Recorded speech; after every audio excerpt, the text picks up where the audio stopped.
ધોરણ 7 પ્રકરણ 7 પ્રાણીઓ અને વનસ્પતિઓમાં વહન. આને આપણે આજ થિયરી જોવાના છે.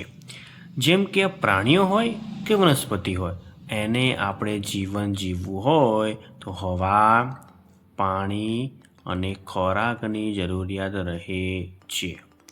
આપણે આ પ્રકરણમાં પાણી અને ખોરાક આપણા શરીરમાં કેવી રીતે વહન પામે છે તેના વિશે શીખવાના છીએ. જેમ કે આ પાણી છે અને આ ખોરાક છે આપણા જે શરીરમાં છે, બરાબર, આપણા શરીરમાં છે એ નળીઓ દ્વારા, એટલે કે શું કહેવાય, પાઇપ દ્વારા શરીરમાં વહન પામે છે. આ પાઇપ કે આ નળીઓ શું કહેવાય? રુધિર વાહિનીઓ કહે છે. અને આ સમગ્ર રુધિર વાહિનીઓ હોય અને શું કહેવાય? પરિવહન તંત્ર કહેવાય છે. તો એ પ્રશ્ન પૂછાય કે પરિવહન તંત્ર એટલામાં કેટલા ભાગ પડે છે? તો એનો એક ભાગ છે રુધિર, ભાગ બીજો છે હૃદય, ભાગ ત્રીજો છે રુધિર વાહિનીઓ. તો રુધિર વાહિનીઓ, હૃદય અને રુધિર આ 3 પ્રકાર પડે છે.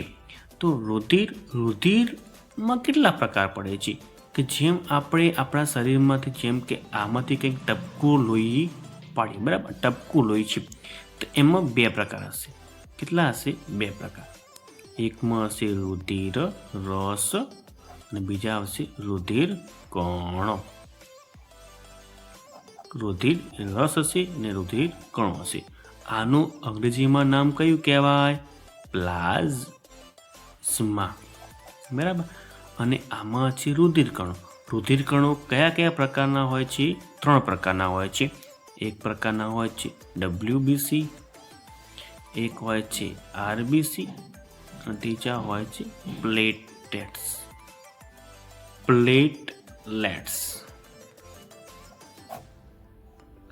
બરાબર. તો WBC કોને કહેવાય? WBC એટલે શું કહેવાય? White blood cell.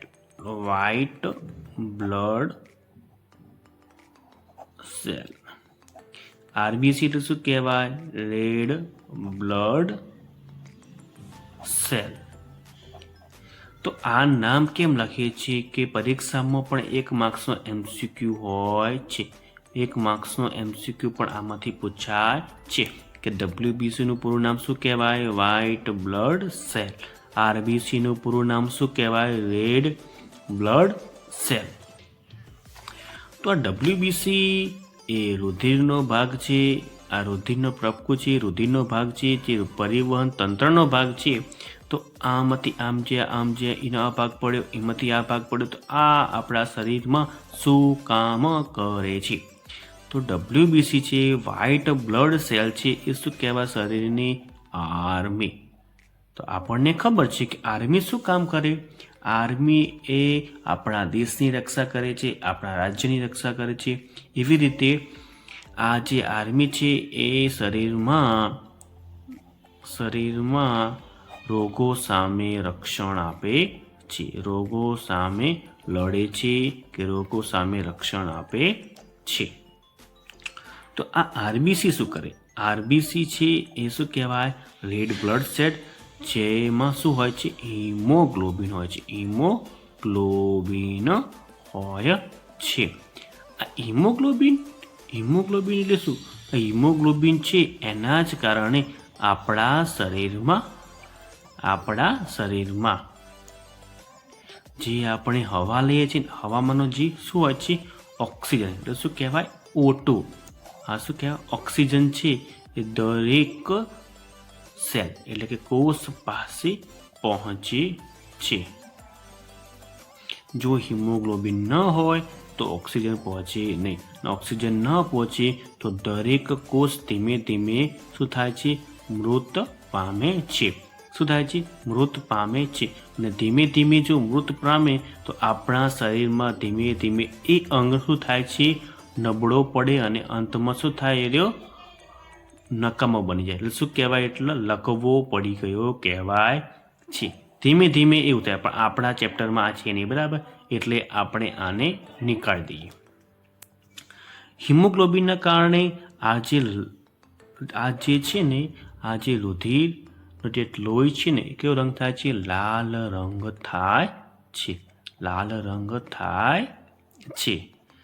તો સાહેબ આ ખબર પડી ગઈ, આ ખબર પડી ગઈ. પણ પ્લેટેસ એટલે શું? પ્લેટલેટ્સ એટલે શું? તો આ પ્લેટલેટ્સનો મતલબ થાય છે કે જ્યારે પણ આપણા શરીરમાં કંઈ પણ વાગેલું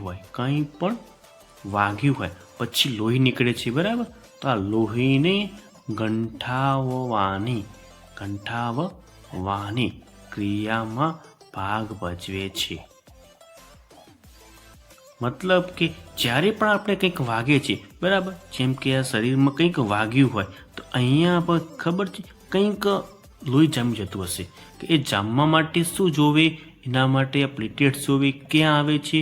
કે આ રુધિર કણોમાં આવે છે. રુધિર કણો ક્યાં હોય છે? કે રુધિર રસમાં, મતલબ કે આ લોહીના આ જે ટપકામાં હોય છે, અને પછી આ રુધિરનો ભાગ છે.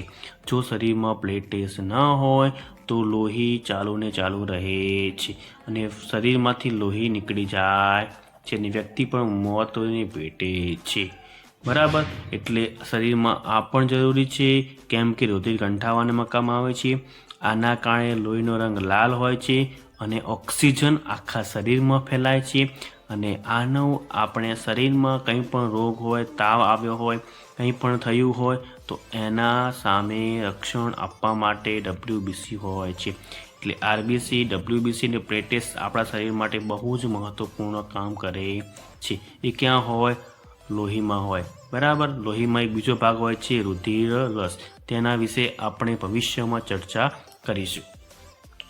હવે આવે છે કે હૃદય. એની પહેલાં આપણે જોઈશું કે રુધિર વાહિનીઓ. ટોપિક નાનો છે, કેમ કે રુધિર વાહિનીઓમાં અમુક ભાગ છે જે રુધિરમાં કામમાં આવશે. હવે જોઈશું રુધિર વાહિનીઓ. શું છે રુધિર વાહિનીઓ? રુધિર વાહિનીઓ મુખ્યત્વે કેટલા પ્રકારની હોય છે? મુખ્યત્વે 2 પ્રકારની હોય છે. એક છે ધમો અને એક છે શીરો. ધમો અને કોણ કહેવાય? શીરો, બરાબર? આ નામ યાદ રાખવા માટે, તમને યાદ રહે એટલા માટે. ધમો એટલે શું કહેવાય? ધમની. શીરો શું કહેવાય? શીરા, બરાબર? ધમની શીરા. ધમની અને શીરા રુધિર વાહિનીઓ. રુધિર વાહિનીઓ મતલબ શું કહેવાય? પાઇપ. શું કહેવાય? પાઇપ. આપણા શરીરમાં રુધિરનું વહન કરનારી નળીઓ. રુધિર વાહિનીઓ શું કહેવાય? રુધિરનું વહન કરવાની નળીઓ. રુધિર એટલે શું કહેવાય? લોહીનું વહન એટલે એક જગ્યાએથી બીજી જગ્યાએ. લોહીનું એક જગ્યાએથી બીજી જગ્યાએ. અહીંયાથી અહીંયા મારે લોહી મોકલવું હોય તો શું કહેવાય? રુધિર મોકલવું હોય તો શું જોવે? કંઈક જોવે. એટલે રુધિર વાહિનીઓ હોય છે. કેટલા પ્રકારની? 2 પ્રકારની, ધમની અને શીરા. તો પહેલી વાત એમ કે ધમની કયું લોહી લઈ જાય? ધોળું, કાળું, પીળું કંઈક તો હશે ને. એટલે શું કહેવાય? કે એક હોય છે O2 યુક્ત અને એક હોય છે CO2 યુક્ત. O2 યુક્ત એટલે કે જ્યારે આપણે શ્વાસ લઈએ છીએ, બરાબર? શ્વાસ લઈએ છીએ તો એમાં શું હોય? ઓક્સિજન હોય. તો આ ઓક્સિજનવાળું જે ઓક્સિજન હોય એ ઓક્સિજન ક્યાં જાય? લોહીમાં ભળે છે. જે આ લોહીમાં ભળે પછી આ લોહી આખા શરીરમાં ફેલાય છે. પછી આપણે કંઈ પણ ક્રિયા કરીએ એટલે એ શું થાય છે? ઓક્સિજન વપરાય છે.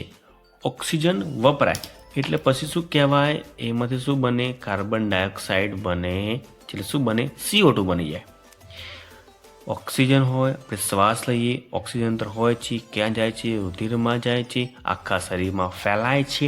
પણ જ્યારે આપણે કંઈ પણ ક્રિયા કરીએ તો ઓક્સિજન વપરાય છે, શેમાં બને છે? CO2 યુક્ત બની જાય છે.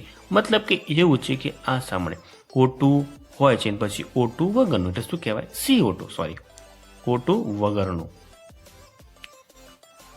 આ ઓટું વગરનું. આ ઓટું હોય છે કે ઓટું વગરનું બની જાય છે. ઓટું વગરનું પછી આપણા શરીરમાં હવા કામની હોતી નથી, પછી એને લઈ જવા માટે બીજી નળી હોય છે.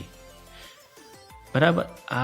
આમાંથી આમાં નાખવા પછી પાછી આખા શરીરમાં ફેલાવવા માટે જે નળી હોય છે, નળી અહીંયા હોય છે અને એક નળી અહીંયા હોય છે. આ નળી અને આ નળીનું નામ અલગ અલગ હોય છે. એટલે આ નળીનું નામ આ પાડ્યું, આ નળીનું નામ આ પાડ્યું. એક કે ધમની શું કરે, શરીરમાં રહેલા ઓક્સિજનયુક્ત રુધિરને આખા શરીરમાં ફેલાવે છે. જ્યારે ઓક્સિજન વગરના રુધિરને પાછા મોકલવાની ક્રિયા કોણ કરે છે? શિરા કરે છે. બરાબર. આ તો બેઝિક માહિતી. એટલે ધમની શું કહેવાય? ઓક્ટુયુક્ત રુધિરને આખા શરીરમાં ફેલાવે છે. એ શું કહેવાય? ક્યાંથી ક્યાં લઈ જાય? હૃદયથી આખા શરીરમાં. બરાબર. તો ધમની શું કરે? ધમની શિરા શું કરે? કે શરીરના અન્ય ભાગમાંથી ક્યાં લઈ જાય? હૃદય તરફ લઈ જાય. શું લઈ જાય? પણ ઓટું વગરનું રુધિર. બરાબર. શરીરના અન્ય ભાગોમાંથી હૃદય તરફ શું લઈ જાય? ઓઠું વગરનું રુધિર લઈ જાય છે. આ હતી ધમની અને આ હતી શિરા. બરાબર. આગળના ટોપિકની ચર્ચા આપણે નેક્સ્ટ વિડીયોમાં કરશું.